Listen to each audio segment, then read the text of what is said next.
Bueno, buenas noches a todos. ¿Quiénes vienen por primera vez? Solamente ustedes dos. Bueno. Bueno, me alegra mucho que estén por acá. Quienes los invitaron los quieren mucho. Y bueno, pues seguramente les contaron más o menos en qué consiste este grupo. Pues nosotros somos Aprender, Servir y Vivir. Nosotros pues somos un grupo interdenominacional, no somos propiamente una religión, no vamos pues como a catequizarte acá pues de ninguna manera. Somos un grupo de personas de pues como muchas carreras, de muchas trayectorias de vida que pues hemos tenido experiencias con Dios y digamos damos charlas que tocan temas relacionados pues con la espiritualidad y con Dios. Mi nombre es Santiago Hoyos y hoy vamos a hablar sobre un tema que digamos, es un tema muy recurrente en la filosofía, pero que también pues atraviesa la Biblia permanentemente y es el hastío de la vida. El hastío, sí, es decir, pues como la desazón. Eh, Antes de esto, pues me gustaría hacer una pequeña oración antes de empezar y al final pues también vamos a hacer una, que ese es como nuestro procedimiento aquí antes de cada charla y después. Así que Padre, te damos gracias, Señor, por tu presencia y por tu amor, Señor. Te damos gracias porque estamos acá reunidos y queremos aprender un poco más de ti. Hoy, Espíritu Santo, yo te pido, Señor, riégate acá, Señor, derrámate en este lugar, bendícelo y bendícenos a todos nosotros, a todas las familias que están aquí representadas, Señor. Que estas palabras no queden ahí como ecos que entran por un oído y salen por el otro, sino que se conviertan, Señor, en palabras vivas, que nos llamen, Señor, a la acción, que produzcan algún impacto, Señor, en nuestra cotidianidad. Así que venga tu paz, Señor, te invitamos aquí y te damos gracias nuevamente. Amén. Bueno, hay un par de cosas pues como que hay que precisar antes de entrar en materia y una de ellas es algunas de las diferencias que tenemos nosotros los seres humanos respecto de los animales. Y una de ellas, pues, es eso tan maravilloso, tan incomprensible, tan difícil de definir,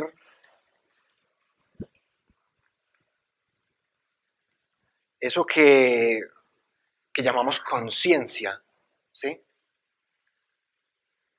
Pues yo no sé hasta qué punto otros animales, digamos, como que tengan esta capacidad, esta facultad de tomar distancia de las cosas que nos rodean, de las cosas que vivimos y digamos como que las procesen, las piensen, ¿sí? Había un pensador, digamos, como que tocaba varios temas de sociología, de economía, de muchas cosas, de apellido Maslow. No sé si han oído mencionar la tan famosa pirámide de Maslow, ¿no? Bueno, ¿qué decía él? O sea, decía que el ser humano, pues, como otros seres, pues tiene un montón de necesidades y que esas necesidades se pueden organizar en una escala y que en la base de la pirámide pues están esas necesidades que tenemos de subsistencia, pues que básicamente pues es nuestro alimento, nuestro vestido, un techo, pues salud, ¿cierto? Pues si estamos enfermos, alguna medicina, lo que sea. Y eso es como la subsistencia, y de ahí para arriba, pues ¿qué otras necesidades tenemos? Pues tenemos necesidad de vivir en comunidad, somos seres sociales, tenemos necesidad de ser amados, de sentirnos amados, tenemos necesidad de dar amor. Y más para arriba, pues hay otro tipo de necesidades, son necesidades que tienen que ver más como con la autorrealización, ¿cierto? Bueno, yo quién soy, yo qué hago. Y bueno, pues ciertas necesidades estéticas también, ¿cierto? O sea, nos gusta la música, nos gusta el arte, nos gusta, no sé, deleitarnos con el mundo, ¿sí? Cuando estas necesidades están, cuando, digamos, como cuando apenas las primeras necesidades están satisfechas, no tenemos tiempo para pensar en un montón de cosas, ¿cierto? O sea, si usted es eh, no sé, una persona que tiene que trabajar para sobrevivir, usted no tiene tiempo para pensar en cosas como qué es la libertad, qué es el libre albedrío, qué es la justicia. Sí, no, usted está trabajando y buscando la manera de subsistir. Cuando tenemos todas estas cosas, digamos, como ya cubiertas, empezamos a pensar en ellas, ¿cierto? Sobre todo en que en nuestros momentos de ocio. Hay gente que le huye a esto, hay gente que le huye, digamos, como al silencio, a la observación de sí, ¿sí? Y otras personas, digamos, como que lo disfrutan, le encuentran mucho sentido a reflexionar sobre las cosas que nos rodean. Hay personas que tienen, digamos, como más capacidad de asombro que otros. Pero ¿qué sucede? Otra de las características que nos diferencia a nosotros de los animales es esa capacidad, cuando ponemos en práctica la conciencia, esa capacidad de comprensión. ¿Y en qué consiste la comprensión? Consiste como que en todo, en volver fijas un montón de ideas sobre el mundo, todo lo que en un momento era grande, era inconmensurable, como el universo, como los países, como la economía, como la historia humana, poco a poco se va como reduciendo en tamaño, ya va siendo como un mapa más fácil de observar. Y todo lo que antes parecía pequeñito, insignificante, pues no sé, una célula, una molécula, lo que sea, ya se vuelve tremendamente complejo. Y cuando esas ideas se vuelven fijas en mayor medida y ya todo lo grande se nos vuelve pequeñito y todo lo pequeñito se nos vuelve muy grande, se dice que empezamos como a comprender, a tener como una visión del mundo cada vez más completa. Y esto empieza a suceder sobre todo como en el otoño de la vida, como decía García Márquez, cuando la sabiduría ya no sirve para nada, cuando está viejito. Se vuelve sabio cuando ya está viejito, ya no le sirve para nada.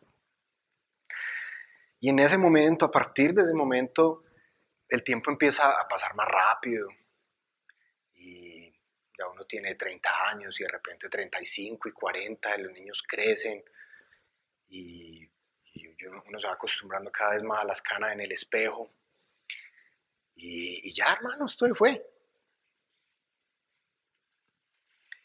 Eso es como la comprensión, es el proceso como de comprensión. Y digamos que lo normal o lo que uno espera que sea normal es llegar a eso, ¿cierto? Como a comprenderlo todo, a que todo fluya, a que el pensamiento fluya. Pero entonces, esa otra capacidad que tenemos, que nos diferencia de los animales, que es como poder tomar distancia a las cosas, desfamiliarizarnos de las cosas, nos lleva a plantear un montón de preguntas también.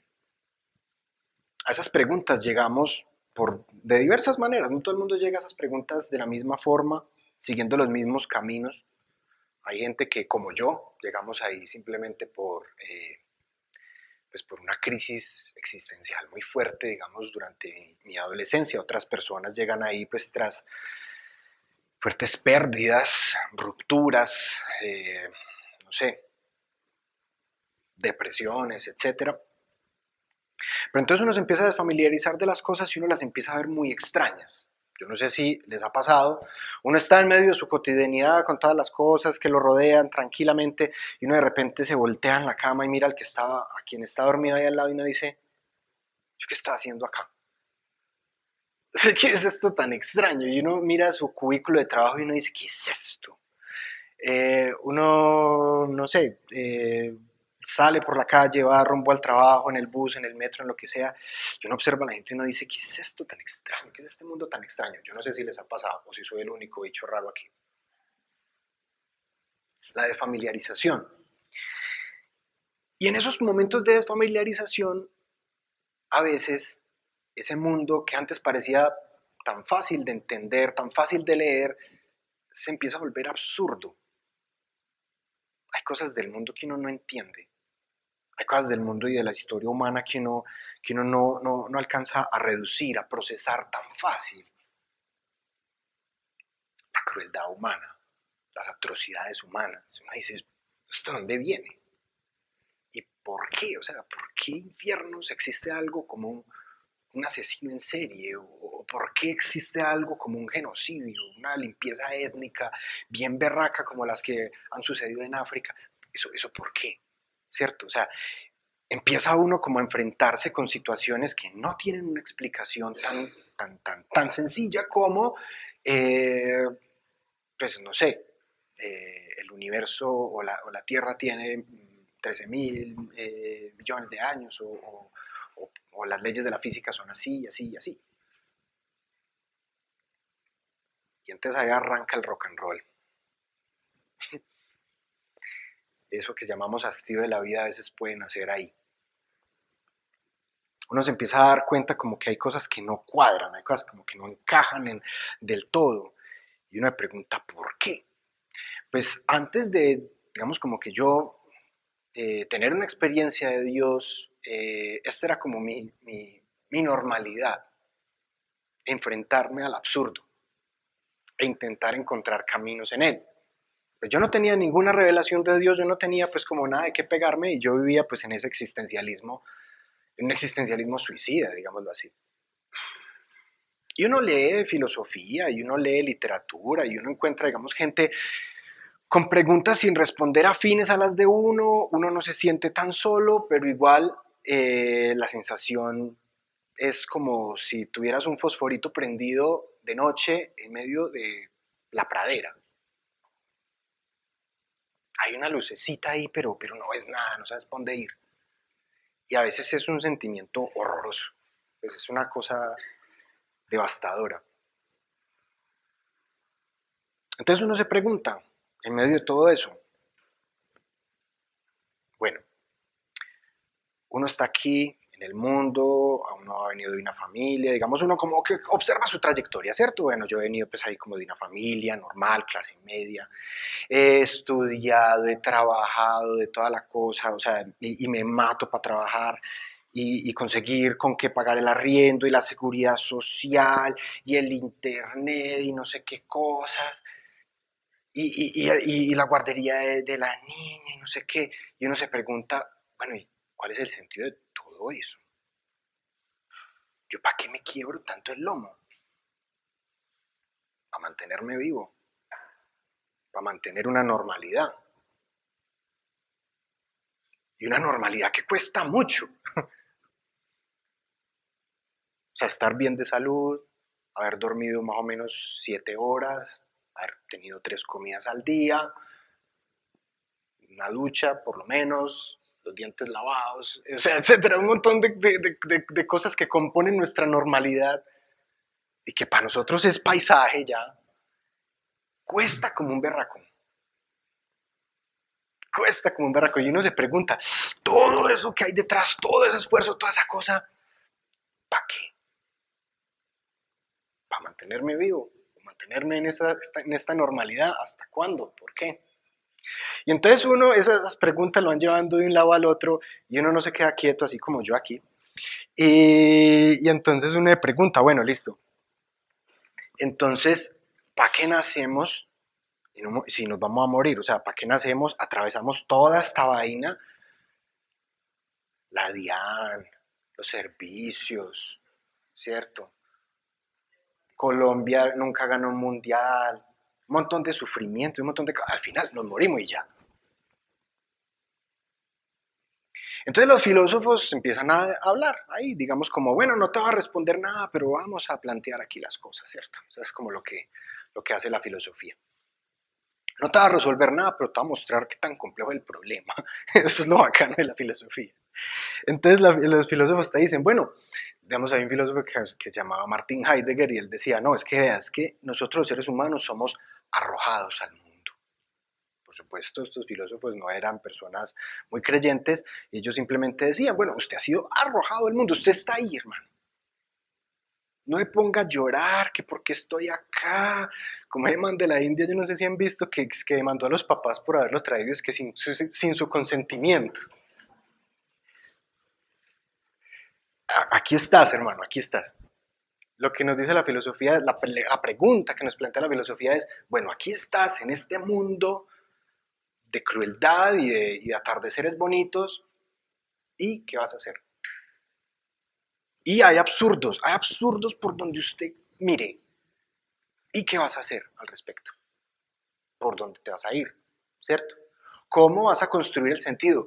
¿Cómo vas a hacer lo posible para mantenerte vivo? O más bien, ¿cuál va a ser tu motivación para mantenerte vivo y en esa normalidad? ¿Sí o qué? Y entonces, como los filósofos no te responden nada y vos seguís buscando, entonces seguís pensando en otras preguntas, como una que hacía un psiquiatra austriaco muy famoso que se llamaba Viktor Frankl, que fue un sobreviviente de un campo de concentración y de exterminio muy famoso que se llama Auschwitz. Entonces, cuando él estaba ya en el campo de concentración, pues él tenía un papelito y un lapicito y él lograba pues como tomar apuntes, como una especie de diario, y a veces se regaba en ese pequeño diario preguntándose por qué algunos de los presos que estaban ahí se lanzaban a la cerca eléctrica y otros aguantaban todas las atrocidades a los que estaban sometidos, comer una galletica con un vasito de agua al día y hacer trabajos forzados y no sufrir de un ataque epiléptico para que no te mataran, etcétera, ¿cierto? ¿Cómo hacer para aguantar todo eso y al final, ¡pum!, ser liberados, pues aguantar, llegar hasta allá? Entonces él se preguntaba, ¿qué es lo que hace? ¿Qué es lo que hace que uno aguante? Y él, digamos, como dentro de su terapia, su forma pues como de tratar a sus pacientes, luego de salir de ahí y de retomar su vida, él siempre le preguntaba a sus pacientes nuevos, o sea, la primera pregunta que les formulaba era, bueno, no te vas a asustar si te hago esta pregunta, pero ¿qué es lo que a vos te ha impedido matarte? La gente era como así, sí, porque en la respuesta que vos le das a esa pregunta, vos vas encontrando como el rastro del sentido. Ay, no, mis papás, no, mi hijo, no, el perro, no, me da mucho miedo morirme, no, no sé qué. Entonces él ya se metía por ahí. Él iba guiando, digamos, como la terapia por ese lado. Y él era judío, él era creyente en Dios y toda la cosa. Y digamos que él decía, yo me pego es de ahí, ¿cierto?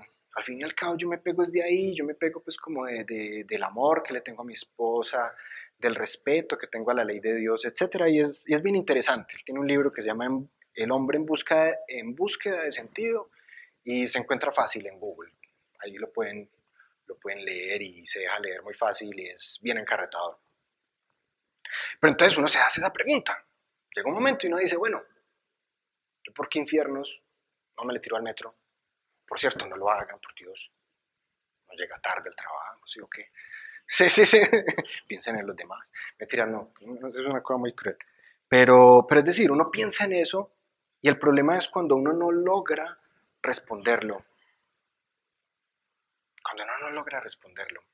Esa es como la gran situación absurda en la que uno está metido. Y cuando uno no logra responder eso y el tiempo pasa, ese absurdo se va traduciendo en una ausencia total de esperanzas. Ya no tengo esperanza en nada. Y esto es otra cosa que nos diferencia mucho de los animales. O sea, los animales se mueven por puro instinto. Nosotros nos movemos en la vida es por puras esperanzas.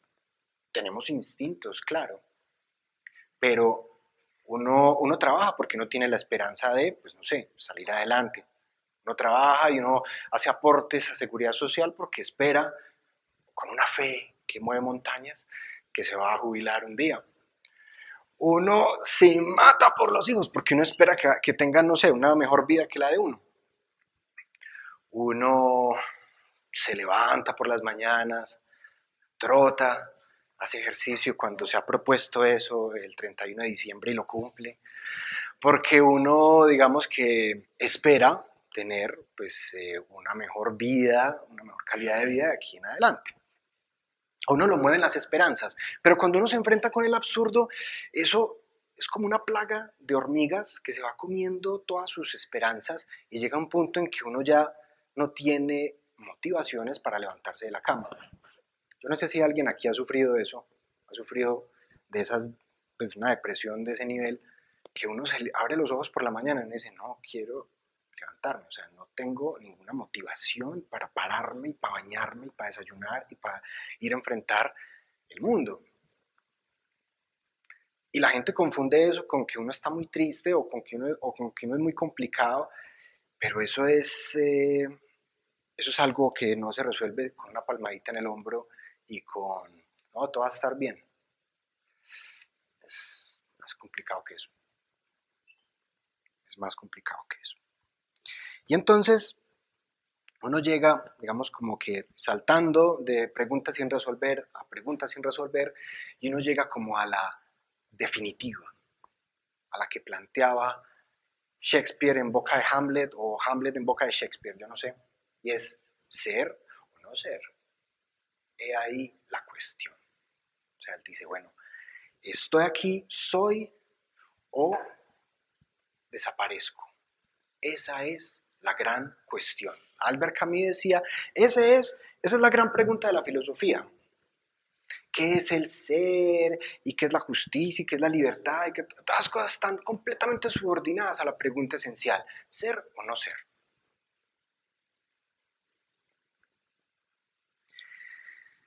En la Biblia uno encuentra, hay un texto que me encanta, que está, digamos, en los libros sapiensales, o sea, los libros de la sabiduría, que se llama el Eclesiastés. Yo no sé si lo han leído, si lo han estudiado en clase de Biblia, por cierto, ahí está montado en YouTube en clase de Biblia, y está bien bueno este libro.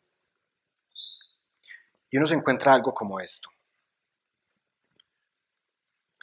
Supuestamente, pues lo escribió el rey Salomón, el tipo más sabio, según pues las escrituras, alguien que cuando Dios le preguntó antes de ser rey, le dijo, bueno, ¿usted qué quiere? Dígame lo que quiera, ¿cierto? Le pudo haber pedido riquezas, le pudo haber pedido ser más bonito, le hubiera pedido, no sé, viajar en el tiempo, yo no sé, le pudo haber pedido un montón de cosas, volver a la infancia con la conciencia actual, ¿quién no ha soñado eso, por Dios? No, él dijo, yo quiero es sabiduría, yo quiero sabiduría, yo quiero ser un rey sabio. Y Dios le dijo, muy bien, eso es lo mejor que me pudiste haber pedido. Y era una persona, pues digamos, muy entendida no solamente en las escrituras, sino en todo lo que concierne a la vida humana. Y están pues las anécdotas famosas pues de la decisión salomónica con el niño y bueno, en fin. Pero entonces él va escribiendo en algún momento un texto como este, que dice así con entonado acento, dice, vanidad de vanidades. Vanidad aquí no es verse muy lindo en el espejo y querer verse muy bonito, sino vanidad de vano, o sea, esto no tiene sentido. Vanidad de vanidades, dice Coelet, el predicador, vanidad de vanidades, todo es vanidad. Que saque el hombre de toda la fatiga con que se afana bajo el sol. Una generación va, otra generación viene, pero la tierra permanece donde está. Sale el sol, se pone el sol, corre hacia su lugar y de allí vuelve a salir.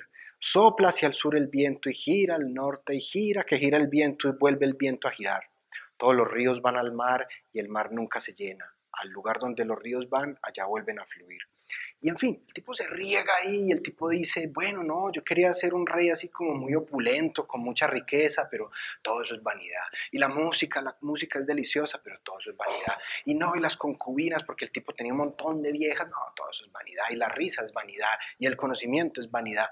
Y uno lee eso y uno dice, y Dios, esto estoy leyendo aquí como a, no sé, como a Schopenhauer, a Cioran en la Biblia, en la misma Biblia en donde están las palabras de Jesús que dicen yo soy el camino, la verdad y la vida, y unas cosas bien bonitas.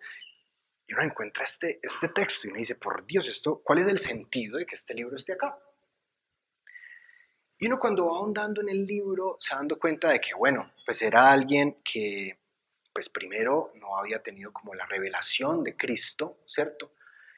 Y segundo, estaba dejando de manifiesto una realidad humana, y es que cuando supuestamente tenemos todas nuestras necesidades satisfechas, toda esa pirámide de Maslow, estamos arriba en la pirámide de Maslow, eh, todo eso se reduce a nada si no hay una esperanza que trascienda todo eso. Y es que uno lo ve. Cuando pues uno ve, digamos, ejemplos de la vida cotidiana, uno ve gente, los millonarios, digamos, en la época del narcotráfico, cuando tenían tanta plata no sabían qué hacer con eso, y entonces se ponían a hacer cosas absurdas, pues ponerle, no sé, toda la grifería a la casa de oro macizo. Pues sí, era el proyecto, pues, no, para este mes, ay, sí, yo quiero poner el lavamanos así de oro. Pues, o sea, y se ponen a dar rifas, que quien trepe más rápido este palo, entonces le doy un carro último modelo, pues unas bobadas. Lo mismo que uno ve también para en Dubai, esa gente que no sabe qué hacer con tanta plata y se inventan un montón de cosas, como para entretenerse. Porque quienes no lo hacen, pues se matan. Pues, o sea, sencillamente, ¿verdad? Uno ve en los países nórdicos que también tienen la vida, pues, como, o la han tenido, pues, digamos, como muy bien servidita, pues, no tienen como que preocuparse por la subsistencia como nosotros o como lo hemos hecho nosotros. Y, pues, y si no encuentran como motivos para seguir viviendo, se pegan un escopetazo y chao. Entonces también uno ve este libro y uno dice, bueno, Dios, este es como el sentido de esto. Dejar claro que el hombre necesita algo más, que el hombre tiene como un vacío que intenta llenar con cosas y que ese vacío nunca, aparentemente, nunca se llena.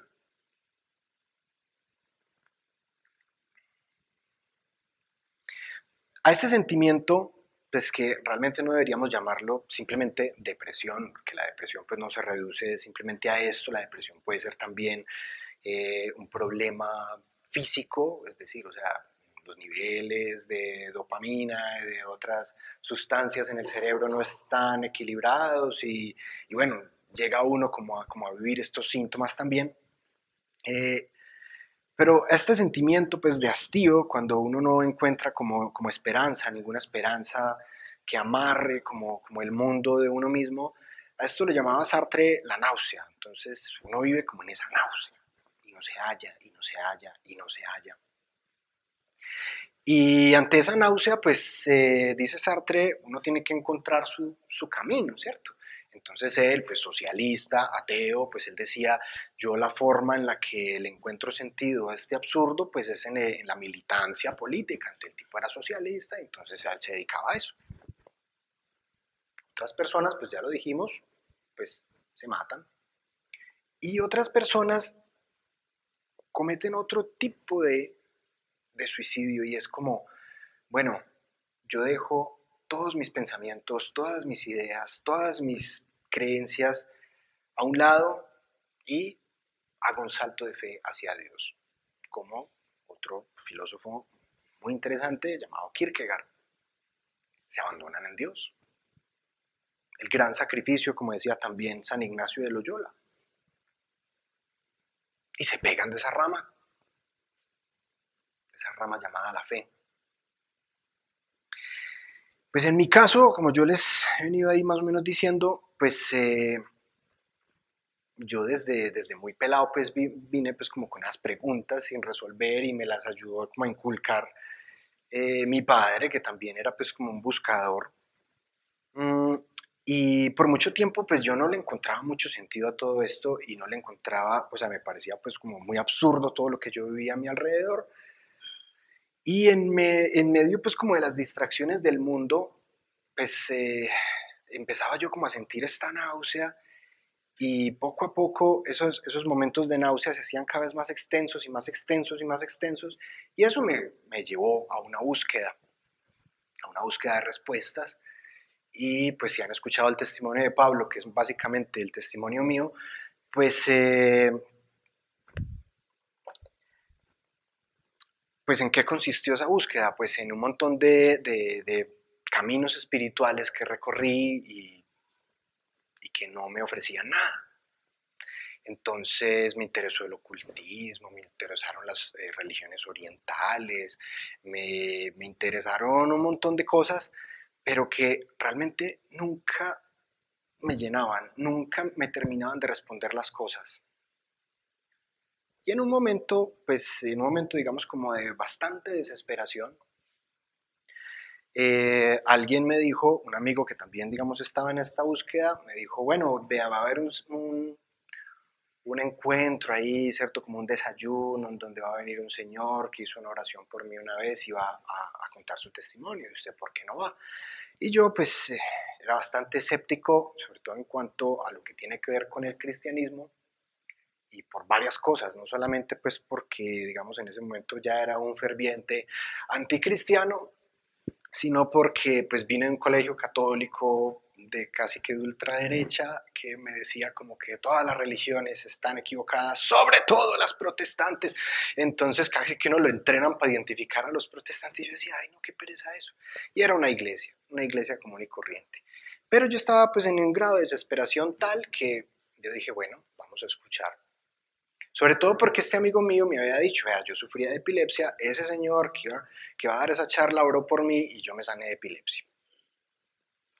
Entonces, bueno, pues fue allá, escuché lo que tenía que decir ese señor, que era su testimonio. El tipo simplemente dijo, bueno, no te voy a hablar de religión, no te voy a pedir plata, te voy a contar qué me ha pasado, cuál ha sido mi experiencia con Dios, y al final de esto, pues si quieres, hago una oración por vos, y listo.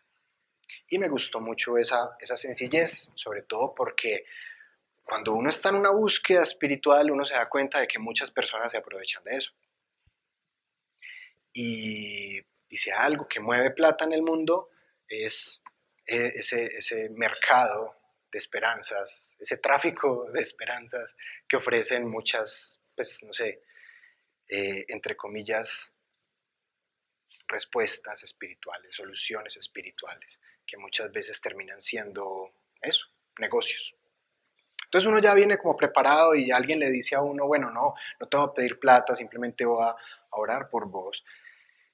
Y bueno, pues en mi caso yo digamos como que puse mis armas abajo y simplemente lo escuché. Y a pesar de que su vida era muy diferente a la mía, pues me di cuenta de una cosa. Lo que él contaba, sus experiencias de vida, lo llevaron como que a un mismo punto, a la misma náusea en algún momento en la que estaba yo. Pues este era otra persona, era un tipo que había tenido mucha plata, que era alcohólico, que su vida estaba destruida y que además de eso tenía, digamos, una enfermedad que lo estaba matando. Y en medio de todo eso, pues empezó a vivir como esa angustia existencial y esa falta de respuestas. Lo tenía ahí, en esa misma laguna en la que yo estaba ahí estancado. Entonces él, bueno, contó que alguien hizo una oración por él se sanó de su enfermedad y no encontró ninguna explicación racional, siendo pues también un ateo. Y después de eso empezó a tener una y otra experiencias espirituales que lo llevaron a hablar por todo el mundo, a contar sus experiencias y a orar. Y bueno, entonces al final del testimonio, pues él preguntó, bueno, quienes deseen pues pasar adelante, voy a hacer una oración por ustedes. Y bueno, yo dije, bueno, yo la verdad, o sea, mmm, soy pobre en el sentido de que estoy completamente despojado de esperanzas para vivir. Y estoy como en esa gran disyuntiva del ser y no ser. Y si no encuentro algo acá, pues probablemente siga buscando un poquito más hasta que definitivamente decida acabar con la vida. Entonces me paré ahí, al frente. Había una fila pues larga de personas y yo veía que el tipo por donde pasaba imponía las manos, oraba y la gente caía, como en esos canales que uno ve por ahí y de los que uno ríe. Y yo veía que la gente caía y hay unos que hasta chapaleaban y todo. Yo ahí yo no sabía qué decir, yo no sabía pues como, bueno, esto será ficción, estos tipos les pagaron o qué, o el tipo lo está hipnotizando, o les echa ahí, no sé, alguna cosita con un spray que tiene bajo la manga o lo que sea. Cuando llegó donde mí, me tomó las manos, me miró a los ojos y me dijo, Dios te va a responder las preguntas que tienes, porque y yo no le escuché nada porque me fui para el piso y no vi nada. O sea, yo abrí los ojos, miré el ventilador que daba vueltas ahí y yo decía, bueno, ¿qué es esto que me está pasando? Empecé a sentir una, una paz que no había sentido nunca, porque era una paz como mezclada con gozo, muy diferente a la paz que uno experimenta, pues no sé, como cuando todo está bien. A veces, no sé, hay momentos en la vida en que uno dice como que no, pues bueno, todo está bien, he trabajado bien, me ha ido bien en la U, bueno, uno mira para atrás y bacano. ¿Sí o qué? No, es una paz muy distinta. Es una paz muy distinta a la que uno siente cuando, por ejemplo, está meditando. Yo no sé, alguien acá ha tenido pues como la oportunidad de hacerlo. Yo en algún tiempo pues practiqué la meditación zen y uno alcanza como cierto silencio, como una especie como de vacío interior muy, pues que te sosega mucho, eh, pero es muy diferente, es una paz muy diferente la que yo sentía ahí tirado en el suelo, luego sentado mirando a los otros caídos y a mis amigos mirándome y diciendo, y yo ahí como, pues ni siquiera tenía como ganas de hablar, yo solamente estaba ahí como respirando profundo y disfrutando de esa paz que nunca había sentido en mi vida. Y ahí, pues yo sentí sinceramente que todas las cosas en las que yo había creído, o más bien, todos mis argumentos en contra, digamos, como de esta respuesta que en algún momento me pareció una respuesta fácil a este sinsentido que llamamos Dios, ¿cierto? Todos esos argumentos en contra se me cayeron. Y después de ese momento, digamos que la búsqueda se redujo pues como a buscar un poquito más de él. Y, y ese año que siguió a ese, digamos, como encuentro con Dios, realmente yo lo recuerdo como uno de los mejores años de mi vida porque, pues a pesar de que en mi casa estábamos pasando por dificultades económicas tremendas, en la universidad me estaba yendo mal, no sé, o sea, digamos, no tenía, digamos, como lo que cualquier persona esperaría que es una vida completamente envidiable, por allá en el tope de la pirámide de Maslow, yo sentía un gozo profundo por buscar de Dios, por leer la Biblia, por orar por los demás. Mis amigos metaleros me dejaron de hablar.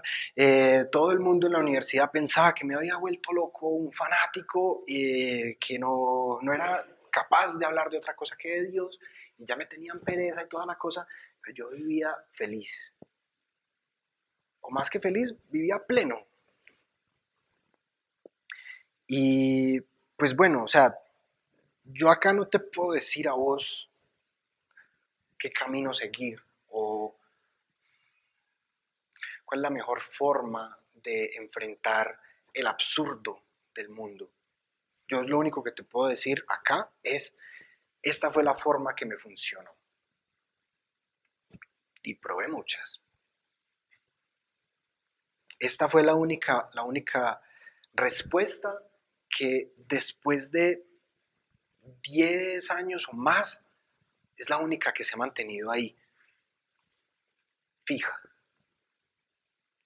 Me acuerdo que durante esos primeros momentos pues de mi conversión, eh, yo hablaba pues mucho con unos amigos de la universidad, unos amigos pues ateos, pero no solamente ateos, sino como que ateos militantes, pues como que buscaban convertir a la gente al ateísmo para salvar al mundo de eso tan malo llamado religión. Y hablando pues con uno de ellos, pues años después, me lo encontré por ahí una vez y me preguntó, pues no, ahí nos saludábamos, lo que se dice uno cuando se encuentra con alguien de la universidad, ¿cómo va? Sí, no, mira, hay un grupito de WhatsApp, sí, ¿cuándo nos vamos a ver? Sí, no sé qué, y uno nunca ve. Ay, sí, no, bien bacano, todo bien, listo, no, hablamos, nos hablamos. Y cuando ya me estaba yendo, me dijo, Santi, ¿yo qué? ¿Todavía crees en Dios? Y yo, sí. Me dio una mirada como que en 10 años te vuelvo a preguntar. Sí, sí, sí. Eh, Eso es lo único que a mí me ha funcionado. A mis dos amigos también. Es como lo único que les ha funcionado, lo único que los ha mantenido caminando con un propósito. Y no solamente por esa experiencia que tuvimos ahí, sino por las cosas que uno empieza a ver, por la sobrenaturalidad que uno empieza a experimentar en medio de esto, por la revelación que uno empieza a tener en los momentos de angustia, porque claro, o sea, uno se mete con Dios y uno quisiera que a partir de ahí la carrera de la vida sea así planita, así suavecita, el cielo nublado, el vientecito rico, florecitas, todo. Y no, no, no, la verdad, eso es heavy metal, o sea, eso es, tenés que subir una montaña, despeñarte por allá, te caes a un lago, te pican los mosquitos, te quebras un tobillo, o sea, es una cosa tremenda. No sé si han leído un libro que se llama El progreso del peregrino, que es como una especie de alegoría a lo que es la vida cristiana desde la conversión hasta la muerte. Y eso es una aventura muy tenaz, donde a veces uno queda estancado y uno pierde a veces la esperanza y los demonios lo cogen a uno de bate y bueno, en fin, es una cosa dura, pero en la que hay por lo menos eso, por lo menos hay como un camino a seguir. Y es lo único que digamos como que me ha ayudado a manejar eso que llamamos el hastío y ha hecho pues por lo menos yo me mire y diga, bueno, hey, aquí hay plenitud, aquí hay algo para hacer, aquí hay por dónde ir, ¿sí? No te conozco, no sé qué hayas pasado, no sé si has vivido esto, no sé si estés atravesando por momentos de profunda depresión. Mucha gente los tiene, mucha gente vive con esto en silencio y le da mucha vergüenza decirle a los demás que no tiene esperanzas. Y la prueba de ello es que hay muchos suicidios repentinos de personas que uno dice, pero ¿de dónde, hermano?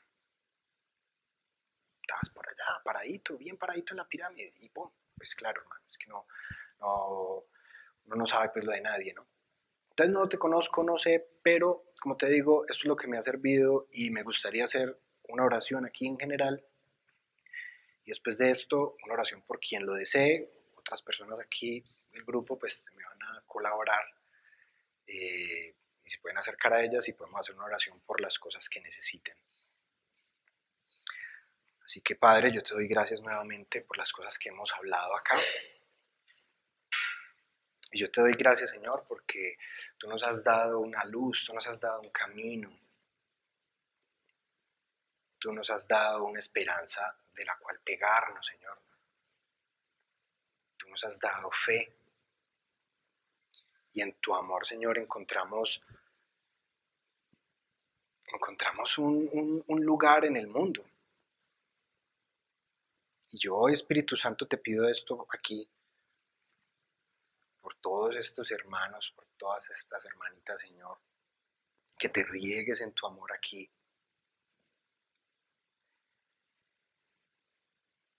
Por algún familiar, Señor, que esté pasando por esto, a través de las personas que están aquí, Señor. Yo te pido, alcánzalo, Señor, alcánzala, llénale, llena su corazón de tu amor, de tu consuelo, Señor, así como me has consolado a mí y a mis dos hermanos, Señor. Así que en el nombre de Jesús te damos gracias y llévanos a casa hoy para empezar un nuevo día mañana.